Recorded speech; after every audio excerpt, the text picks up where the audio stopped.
부동산 관련된 이야기를 좀 하겠습니다. 의원님이 부동산 관련된 얘기를 중에서 가장 최근에 좀 이슈가 되는 말씀을 좀 많이 하셨어요.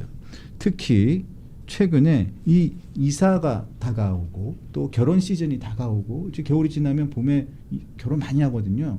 제 이제 친척들도 결혼해요. 물어봤더니 이 친구들도 그런 얘기를 하더라고요. 전세가 없대요. 네. 진짜 전세가 없어서 그래서 이 친구는 그래도 월세를 어떻게 찾았더라고요. 월세대로 갔는데 딱 지역도 맞습니다. 의원님이 말씀하셨어요. 이재명표 부동산 정책이 결국 전세를 실종시켰다.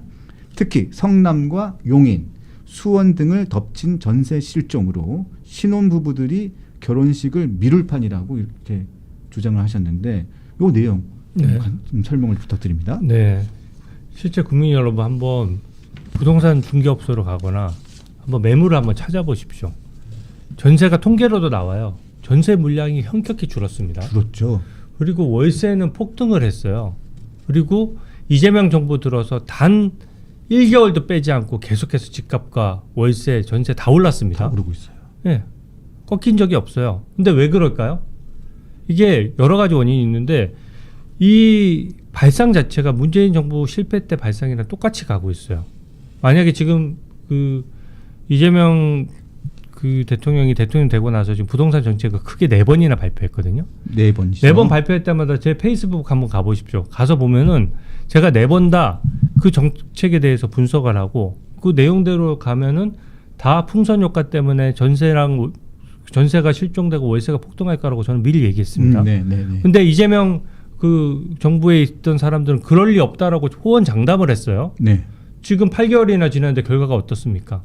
제가 뭘 맞췄다는 게 아니라 전문가들도 뻔히 아는 거를 한 거예요. 예를 들어서 자기들은 강남에 다 집 사놓고 뭐 갭투기하고 딱지 사가지고 다 해놓고 이제는 실제 집을 사기 위한 신혼부부도 집이 비싼데 한꺼번에 현금 주고 살 수 있는 사람 누가 있습니까? 거의 없죠. 근데 그 사람들의 실수요자의 대출도 막은 것에서 이제 문제가 시작된 것이고요. 또 무조건 실거주를 강제하다 보니까 이게 우리 대한민국 정도 되면은 국민도 많고 각자 알아서 자본주의 체제 하에서 각자 자기 책임하에 계약 자유의 원칙이 있고 거주 이전의 자유가 있거든요. 그런 거를 마치 국민을 가르치듯이 너 집 살려면 무조건 이제 실거주해? 라고 얘기를 한 거예요. 그러니까 어떤 현상이 생기냐. 현금 부자인데 실제 거주할 사람만 하다 보니까 집이 여러 채 있는 사람은 아들이나 딸한테 물려주거나 양도하죠. 네, 다른 부자한테 팔 수밖에 없는 거예요. 그럼 어떻게 되냐. 그냥 내가 집을 사고 싶어도 돈이 없는 서민들 같은 경우에는 그동안 인정됐던 뭐 전세라든지 월세 적절한 주거 비용 하에서 내가 생활할 수 있는 생활 공간을 다 잊어버리게 된 겁니다. 네. 잃어버리게 된 것이고 결과적으로 신혼부부가 급기야는 집이 없어서 결혼식을 미루는 형국이 된 것이거든요. 그래놓고 이제 와서 명절 연휴 때 돼서 이제 지방선거 가까우니까 통계가 말해주니까 자꾸 시선을 다주택자나 다른 국민 탓을 자꾸 하는 거예요. 다주택자는요. 최근 몇 년간 통계를 보면 오히려 다주택자 비율은 줄었습니다. 통계 숫자가 보여줘요. 근데 다주택자가 예를 들어서 이재명 정부 들어서 갑자기 늘었으면 뭔가 핑계를 댈 수가 있는데 오히려 줄고 있는데 집값이 오르고 월세가 폭등한 게 어떻게 다주택자 탓입니까? 다주택자에 대해서 저도 특혜 주는 것은 반대거든요. 네. 다만 여러 가지 제도를 이렇게 묶어 놓으면 다주택자가 집을 팔더라도 그 집을 파는 효과나 그것들이 이제 일반 서민한테 가는 게 아니라 그냥 오히려 거기 전세로 살던 사람이 쫓겨나는 네. 게 되는 거니까 저는 이거는 매우 잘못됐다라고 생각하고 본인이 사과하고 원래는 옛날에 양심이 있으면 이렇게 자기들이 호응장담한 대로 안 되잖아요. 그럼 적어도 문재인 정부는 아이고 이거 뭐 정책 좀 바꿔보겠습니다 해서 중간에 그 사람을 내보내기도 했어요. 근데 지금은 정책하던 사람들은 그대로 두고 제가 문재인 정부 때랑 이재명 정부 때 정책 흐름을 비교해 봤더니 똑같아요. 실수요자 대출 규제하고 이제는 양도세 중과한다라고 하고 그때 실패했던 거를 왜 똑같이 해야 됩니까? 그때도 실패했는데. 근데 조금 달라진 거는 대통령이 직접 나서서 SNS로 계속 협박 아닌 협박을 하시면서 그리고 뭔가 본인이 마치 큰 일을 하고 계시는 것처럼 뭐 이러시면서 진짜 밤낮 없이 진짜 부동산 정책을 뭔가를 크게 하시는 것처럼 하시면서 착시 효과가 자꾸 일어나는 건 있어요. 아니 한성수 장관 같은 경우에는 집이 여러 채잖아요. 네. 그러니까 뭐 민간에 있다 왔으니까 집이 여러 채일 수가 있죠. 하지만 정부가 어떤 정책의 신뢰도를 둘라 그러면은 내로남불이 있어서는 안 되는 겁니다. 그런 분은 민간에서 집을 여러 채 하는 건 자유지만 주요 공직에 쓰면 안 되는 거예요. 근데 1가구 4주택인데 버젓이 쓴단 말이에요. 근데 이번에 집을 내놨다 그래서 제가 매물을 분석해 보니까 거의 고가에 내놓은 거예요. 그러면 그게 거래가 일어나기도 어려울 뿐더러 팔리기도 어려울 뿐더러 팔리는 순간 집값은 더 오르는 집값이 거죠. 올라가는 거죠. 네. 그런 거죠. 그리고 저번에 금감원장 재산도 많아요. 그게 그 몇백억 자산 가면서 강남에 집 두 채 있어서 팔겠다고 하나는 하더니 창고로 쓰고 있었다 그러죠. 네. 한 채 팔라고 했더니 뭐라고 했습니까? 처분하겠다 해놓고 자세히 따져 물으니까 딸한테 딸한테 처분하겠다. 처분하겠다. 네네네. 그게 현실이에요. 그리고 결국에는 그 다음에는 뭐 또 처분하겠다고 했는데 처분하겠다 그거는- 했는데 또 고가로 내놓은 겁니다. 네. 4억이나 한 달 전 가격보다 4억이나 올려서 내놨어요. 맞아요. 주요 금감원장 정도 되면 주요 정책을 하는 사람 아닙니까? 근데 그게 들키고 나니까 어쩔 수 없이 그것을 낮춰가지고 2억인가 3억을 시세보다 낮춰서 내니까 그제서야 팔린 겁니다. 그러니까 이게 내로남불이 너무 심하고 이재명 대통령 집 이거야말로 내로남불이에요. 지금 이재명 대통령 얘기하는 게 뭐냐면 실제 거주하지도 않으면서 투기용으로 집을 보유하는 거 문제가 있다는 거잖아요. 마귀. 네. 네. 그러니까 저는 만약에 투기용으로 집을 너무 지나치게 보유하고 있으면 저도 문제 있다라고 생각해요. 네.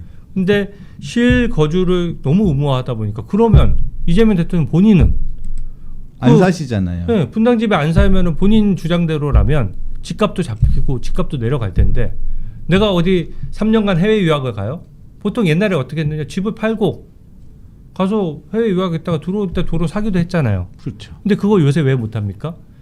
민주당 정권 들어설 때마다 집값을 팍팍 너무 올려놓죠. 올라가니까. 거래세가 너무 많아요. 거래세를 낮추자는 게 전문가들 얘기거든요. 내가 집을 파는 순간 양도소득세 내고 그러면은 내가 3년 뒤에 집값이 안 올라도 똑같은 집을 살 수 있어야 정상이잖아요. 그렇죠.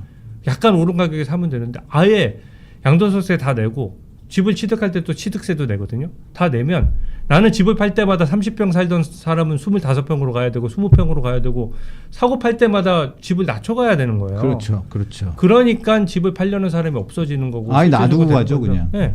근데 본인은 어떻게 합니까? 이재명 대통령 집을 계속 놔두고 있잖아요. 비어 있는데. 차라리 싸게 임대료도 내놓으세요. 그래야지 거기 국민이 싼 가뜩이나 전세 물량 없는데 신혼부부한테 차라리 임대를 내놓으시면 네, 임대라도 내놓으세요. 대통령이 살던 집이라서 좋아할 텐데. 네. 근데 그거를 임대도 안 나. 그리고 저기 뭐야 재건축 살면 안 한다니까 될까? 재건축 동의서 쓰고 저기 뭐야 재건축 되면은 그 시세 차익 보겠다는 거 아닙니까? 그리고 거기가 그 보안이 어려워서 퇴임 후에 살기도 어려우실 텐데요. 네. 아니 퇴임 후에 산다고 하더라도 집값 잡는다면서요. 네. 그럼 퇴임 후에 사면 되잖아요. 아, 팔았다 사면 안 됩니까? 퇴임 뭐 내년에 금방 내려오실 건가요? 그럼 제가 인정해 드릴게요. 말씀 조심하십시오. 네. 아니 그렇잖아요. 짧은 기간에 비어 있는 집이면 비올 수가 있지만 아니 지금 임기가 거의 4년 가까이 남아 있는데 그럼요. 그 임기 4년이라고 하면 재건축, 4년이나 비어 있는 거잖아요. 재건축, 네. 재건축 중이라고 합니다. 임기 끝날 때까지도. 네, 그거는 말이 안 되는 거죠. 네, 저는 그렇게 내로남불하면서 막 물타기 하고 저는 좀 대통령이 SNS로 부동산 값을 잡겠다? 저는 허상이라고 봅니다. 그래도 주진 의원님은 열심히 이 SNS라든가 여러 가지 그 유튜브를 통해서 이 이재명 정부의 부동산 정책의 이 허와 실에 대해서 계속 많은 것을 말씀해주고 계시지만 다른 의원님들을 보면 이 SNS라든가 여러 가지 이 반박 같은 걸 잘 못하시는 것 같아요. 이게 문제점을 지적하고 이런 걸 잘 못하시는 것 같아요. 네. 왜냐하면 이재명 대통령이 SNS로 막 이렇게 밤낮으로 이렇게 쭉 하시는 부분에 대해서 그냥 가만히 계시는 부분들이 많아요. 그냥 내부끼리 싸우기만 하시고 왜 그러시는 거예요? 아니 뭐 저 혼자 싸운다 이런 거는 좀 너무 과장된 표현이고요. 그럼 제가 과장을 좀 덜 해서요. 네. 주도적으로 자주 네. 상대적으로 네. 다른 분들에 비해서 저는 전월세 하는 분도 있잖아요. 네. 저희가 청년 세대들에 대해서 정치인이라면 책임감을 가져야 된다라고 봅니다. 그리고 이재명 대통령 한마디에 전부 다 굽신굽신하면서 할 말 못하고 정책 소신 못 밝히고 정책은요 결과로서 입증해야 되는 거예요. 통계로서 보여줘야 되는 겁니다. 자기들이 뭘 했는데 계속해서 집값이 오르면 뭔가가 잘못돼 있는 거예요. 그러면은 컴퓨터 프로그램이나 뭘 짰는데 계속해서 오류가 나오면 고칠 생각을 해야지. 그렇죠. 네. 컴퓨터 그냥 두들긴다고 그게 고쳐집니까?